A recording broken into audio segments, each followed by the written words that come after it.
¿no? Es la relatora del partido. Bueno, lo invito y lo sumo a Agustín Echevarne, él es economista. Él ve con bastante buenos ojos incluso a Milei, así que puede tener, más allá de ser economista y de hablar de números, alguna mirada respecto a este escenario también político que se viene, y si realmente, bueno, tienen chances, sobre todo las políticas que plantea Milei o las políticas económicas de ser una realidad en la Argentina. ¿Cómo está, Agustín? Buenas noches. Buenas noches, muy bien, un placer charlar con ustedes. Bueno, las encuestas no lo bajan a Milei, digamos, de un porcentaje interesante de votos, sube, baja, pero pareciera que a medida que nos acercamos al 2023 está consolidado un número, es decir, no va a ser una elección totalmente polarizada entre dos espacios políticos, sino que dependerá hasta dónde, pero que algo puede incidir. El tema es que lo que él propone en materia económica en general, que parece ser totalmente disruptivo a lo que tenemos, ¿es viable? O sea, ¿puede hacerse algo de todo lo que él dice? Bueno, mi opinión es que lo tenemos que hacer, porque Argentina está muy mal desde hace mucho tiempo, ¿verdad? Estamos mal desde hace 8 décadas que venimos en decadencia, que por supuesto con crisis recurrentes, y lo que ocurre, me parece, es que con cada crisis la gente está más cansada, hay más hartazgo con esta situación de que esto no funciona.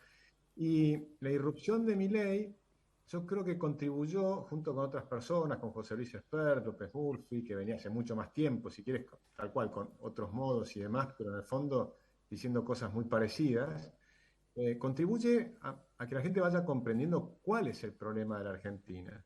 Porque si no, si cuando teníamos una idea equivocada, nunca lográbamos resolver el problema. Por ejemplo, vamos a una cosa muy concreta. A La ver. izquierda y el peronismo y demás dicen siempre que están en contra de la deuda, lo cual los liberales decimos lo mismo, estamos en contra de la deuda.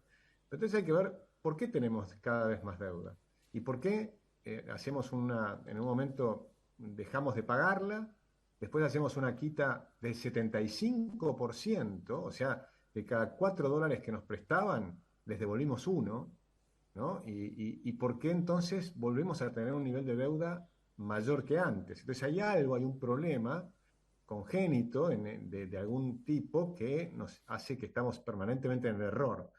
Y el error es que la deuda es mala, pero entonces la causa de la deuda es mala. Y la causa de la deuda es el déficit fiscal. Entonces esto no es ideológico, esto es matemática. Si vos gastás más de lo que te ingresas, te endeudás. Y eso es lo que faltaba a los argentinos comprender, que el problema lo hace el Estado, lo provoca el Estado. El Estado provoca, el Estado se endeuda, quiebra, no puede pagar la deuda y termina quebrando al resto de los argentinos. Entonces, ¿cómo lo hace? Bueno, primero se endeuda de una manera estrafalaria, en dólares afuera, después te dejan de prestar, entonces típicamente sigue el Fondo Monetario, le pedís la plata ya no te presta el mercado libremente, le pedís a los países, al Fondo Monetario, al Banco Mundial, al BID, al Club de París y demás, y una vez que se agota todo eso, inundás de bonos de deuda en pesos, también se agota todo eso y paralelamente endeudás al Banco Central. Entonces vaciás al Banco Central, que empieza a emitir fenomenalmente, y eso provoca una enorme inflación. Y entonces ahí fundís a los argentinos a través de la inflación. Y fundís a los bancos porque les pones bonos que después no los paga el Estado. Ujú. Entonces el Estado deja de pagar esos bonos o te coloca un bono a 10 años en dólares y entonces los bancos no pueden pagar a los depositantes. ¿Y qué hacen? Bueno, plan Bonex o 10 años después, especificación asimétrica o lo que va a venir ahora porque tampoco van a poder pagar. En algún momento se viene otra confiscación. Eso es lo que creo que hoy los argentinos, o una buena parte de los argentinos, tal vez una mayoría, ya lo comprenden. Sí, igual Agustín, yo creo que sí puede haber una comprensión. El tema es que cuando vos después, a ver, planteás, hay que reducir el gasto, o sea, no podemos gastar más de lo que tenemos y vemos, digamos, sector por sector, parece que el único consenso es en achicar quizás el Estado, pero después cuando vemos un montón de cuestiones que son deficitarias, y te pongo un ejemplo, por ejemplo, jubilaciones, con jubilados que la mayoría cobran menos que una canasta básica elemental, y vos decís, que se van a, o sea, ¿cómo achicamos? Si uno de los sistemas deficitarios es el de jubilaciones, hay que achicar jubilaciones. Te pongo un ejemplo más concreto, el tema de la energía. La energía es deficitaria, o sea, no pagamos Bueno, lo que pero vale la luz. vamos, Y ahí me parece que te, no te sé propongo que vayamos tema por tema. sí. te propongo dos temas, todo el tema, porque jubilación es un tema muy importante, pues es la principal parte del presupuesto. Sí. Y es correcto lo que sí, las jubilaciones son pequeñas. Entonces, ¿cómo hacemos para que el Estado entre en equilibrio y además ir progresivamente mejorando las jubilaciones a largo plazo? No lo vas a poder hacer rápido, ¿no? Bueno, primero reconocer el problema, estamos quebrados. Una vez que reconocer el problema, decimos, bueno, ¿cómo hacemos? Bueno, hay una cosa bastante simple. No puede ser que haya un montón de gente que se jubila antes de los 65 años. Entonces, por lo pronto, todos nos jubilamos a los 65 años, incluyendo a las mujeres, incluyendo todos. Después tenés 146 regímenes especiales de privilegio que se jubilan mucho antes. Por ejemplo, en el sur se pueden jubilar a los 55 años. Entonces, claro, todas esos son filtraciones que hacen que la jubilación sea mucho más cara, no hay plata suficiente y entonces se jubila mucho más gente de la que debería y no te alcanza el dinero. Si nosotros corregimos todos esos desequilibrios, ahí tenés un ajuste, por ejemplo, 2 o 3 puntos del PBI, o 2,5 puntos del PBI. Y ahí lo único que hiciste es que la gente trabaja hasta los 65 años. Pero si incluso querés tener mejores jubilaciones, bueno, entonces tenés que decir, bueno, vamos a seguir trabajando hasta los 67. Yo voy a cumplir 60 años. Y 60 años uno es joven, estás en Ujú. total plenitud, puedes trabajar incluso 10 horas por día y no tenés ningún problema y estás en plenitud vital de todos los temas. Una mujer de 60 años es una mujer joven hoy en día. Sí, Entonces, tenés que seguir trabajando y ahí resolvés un problema. Y sí. después, para los de más largo plazo, yo digo, a los que nacen en el 2010, a partir de ahí, los chicos jóvenes, yo los independizo de todas las macanas que nos mandamos las generaciones anteriores y les hago un sistema nuevo que te aseguro que va a ser mucho mejor. Y así con cada tema. Tenemos que ir trabajando con cada tema Agustín, resolviendo el problema, pero de manera real, no con ficción, ¿no? Hablando con la verdad. Agustín, buenas noches. ¿El Estado Buenas noches, ¿cómo estás? argentino está quebrado? Totalmente. Y es fácil de demostrar. Una empresa quebrada, ¿cómo te das cuenta que está quebrada? Bueno, los bonos se venden con un descuento enorme. Bueno, los bonos de la Argentina se venden con un descuento del 75-78%. O sea, si vos por una lámina de un bono argentino de $1 millón pagás $220.000. ¿Te das cuenta? Si el Estado cumpliera, te vas a multiplicar por 5. Entonces, ¿por qué nadie paga 30 centavos? Nadie paga 30 centavos porque nadie cree que va a pagar. Porque dicen, no pueden pagar en estas condiciones. Por supuesto, una vez que asumís que estás en ese problema, haces como una empresa en concurso. ¿Qué significa? Bueno, si reformamos el Estado de tal manera que deja de tener déficit, pasa a tener superávit, y tomando el superávit completo, no lo que hablan siempre del déficit primario. No, hay que hablar todos los gastos del Estado, incluyendo los intereses de la deuda que tiene que pagar. Y a partir de ahí decís, yo quiero achicar la deuda. ¿Cómo hago para achicar la deuda del Estado? Bueno, achico el Estado. Tenés activos y pasivos. Ujú. Reduzco los pasivos, que es la deuda, reduciendo activos. ¿Cómo reduzco activos? Bueno, por ejemplo, tenés 4 millones de personas que trabajan en el sector público y probablemente tienen que pasar al sector privado más de 1 millón. A Agustín, nivel del Estado, Agustín, sí. disculpa, me quiero quedar en algo que dijiste. Van a venir nuevas confiscaciones. Cuando hablaste de los bancos, ¿vienen nuevos corralitos? A menos que hagamos estas reformas que estoy diciendo, ¿no? No se hace la reforma y tenemos corralitos. No, si nosotros hacemos si no haces las reformas, terminamos en un corralito, un plan Bonex o una mega devaluación. Algo de eso van a hacer.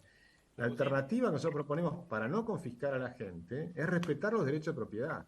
Es decir, ¿quién es el que está con problemas? El Estado argentino. Entonces resolvamos el problema del Estado argentino, en lugar de confiscar a los demás. Y el Agustín, Estado argentino tiene activos y pasivos, ¿sí? Entonces reducimos las dos cosas, activos y pasivos, y restableces el equilibrio. Sí, perdón. sí, la pregunta es de tipo netamente político. ¿Cómo aparece el fenómeno de este Milei que dice un poco lo que ustedes, vos y muchos otros intelectuales y políticos liberales que vienen diciéndolo muy seriamente en la Argentina? Te aclaro, yo no coincido para nada, pero respeto ese pensamiento. Y de repente aparece el fenómeno de este político de Milei y engancha un montón de gente que era su posible eventual electorado. ¿Cómo lo viven ustedes? Ya, yo creo que lo que está haciendo Javier es, frente a un hartazgo, el otro día una encuesta mostró la palabra cuál es el sentimiento que tienen mayormente los argentinos. Y la palabra que surgió es la palabra tristeza. Entonces, los argentinos estamos tristes Pero no es que te va a devolver la alegría, Cristina. Estamos tristes porque estamos en decadencia hace 80 años. Se Bueno, la están pregunta yendo es los por qué jóvenes. Milei y no ustedes. Bueno, mi Y es lo que a ley mí es me porque, preocupa, sinceramente. bueno, pero yo te digo porque yo iba a Intratables, por ejemplo, ¿no? ¿Y qué pasaba? Entonces, antes que Javier, de hecho yo lo conocí a Javier en un programa de Intratables, como eran hace unos cuantos años atrás, ¿no? Que eran 3 horas seguidas el programa, yo iba y me daban la palabra 3 minutos y después hablaban 7, 10 personas enojados, gritando, qué sé yo, qué sé cuánto, hasta que me volvían a dar la palabra 40 minutos después, me daban otros 3 minutos y en 3 horas hablaban 9 minutos. Cuando llega Javier, claro, yo hablaba, reconozco que a mí me escuchaban, pero 3 minutos. Y después hablaban todos los demás a los gritos, insultando, diciendo que lo que yo decía eran barbaridades, no sé, cualquier cosa, pero como no te dejaban responder, era imposible. Entonces, cuando llega Javier en esa condición de cómo estaba funcionando Argentina, con el programa 6, 7 y 8, que tomaban, por ejemplo, un video mío, lo mutilaban y me hacían decir lo contrario de lo que yo estaba diciendo. Es impresionante lo que hacía el kirchnerismo. En esa situación de mentira, de gritos y demás, aparece Javier en un programa donde yo estoy hablando, planteando más o menos, como puedo estar contando hoy, lo que yo creo, solo que en 3 minutos, y después me empiezan a gritar. Y Javier les grita encima, y les grita de una manera más fuerte todavía que ellos. Y entonces lo que me pasaba a mí después a la noche en mi casa es que recibía un montón de mensajes por las redes sociales y demás. Me decían, lo que vos decís es lo que hay que decir, pero tenés que decirlo como Javier, enojándote, insultando. Que yo no lo voy a hacer de ese, porque creo en el diálogo, creo en convencer. Convencer es vencer con. Por ejemplo, vos me decís que no estás de acuerdo. ¿En qué no estás de acuerdo? Porque si vos tenés un déficit fiscal, eso genera deuda. Vos supongo que estás de acuerdo que la deuda es mala. Si estás de acuerdo que la deuda es mala, tenés que estar de acuerdo matemáticamente, no por ideología, que la única manera es bajar el gasto y no hay otra. Podemos decir subir los ingresos. ¿Cómo? Con impuestos. Si ya subiste 165 impuestos. Cada impuesto nuevo que subís, lo que lográs es que se vayan argentinos al exterior. ¿Qué pasó con el impuesto de riqueza? Pasó con el impuesto de bienes personales. Se van las principales empresas, se van los principales empresarios. ¿Qué ganas con que se vayan los principales empresarios? Te pregunto de verdad, ¿eh? ¿En qué estás en desacuerdo con Perdón, esto? Agustín, sí, la última. Hablar de déficit fiscal, ¿sí? ¿Es de derecha o es de izquierda? Pero es de sentido común, es de matemática, no es ni de derecha ni de izquierda, es de sentido común. Si tenés un país que es recurrentemente quiebra, no puede pagar su deuda, confisca la plata de los depositantes, que siempre los que pierden son los más pobres, ¿eh? Porque todas esas transferencias son transferencias de pobres a ricos. Cuando vienen esas confiscaciones, siempre hacen lo mismo. Siempre los empresarios les licúan las deudas también, pues licúan las deudas del Estado. Pero del otro lado licúan las deudas de los empresarios también. ¿Y quién paga el pato? Los asalariados. Entonces, ¿quién puede? No, esto no es de derecha e izquierda. Los de izquierda deberían estar apoyándome a rajatablas lo que estoy diciendo. Los que son honestos, me refiero, ¿no? Claro. Si sos de izquierda y sos honesto, tenés que estar de acuerdo que no tiene que haber inflación. Porque así lo decían, por ejemplo, Juan B. Justo, Enrique Dickmann, que eran grandes intelectuales de izquierda hace 100 años. Sí, Decían y que no así tenía lo que hizo haber- Néstor Kirchner, su principal mérito fue el superávit gemelo. Está bien. No, pero eso no fue mérito de Kirchner para nada. Kirchner heredó una situación donde Duhalde había destruido a los argentinos. Había mandado a la pobreza al 54% de la gente. Y entonces, claro, los sueldos eran muy chiquititos, las jubilaciones eran muy chiquititas y el gasto público era muy chiquitita. Por eso le sobraba la plata. Agustín, gracias por...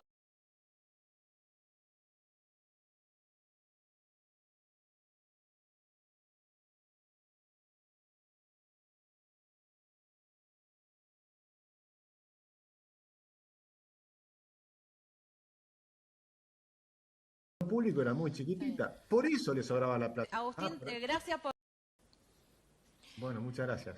Bueno, Agustín Echevarne, que es economista, la verdad que cada uno se quedaría hablando 17 horas si quiere con cada uno de los entrevistados, pero bueno, hay tiempos que tenemos que cumplir y hay otros entrevistados que están esperando. Mensajes del tema que tenemos y vamos a otra de las cuestiones que han sido lamentablemente noticia esta semana. El bullying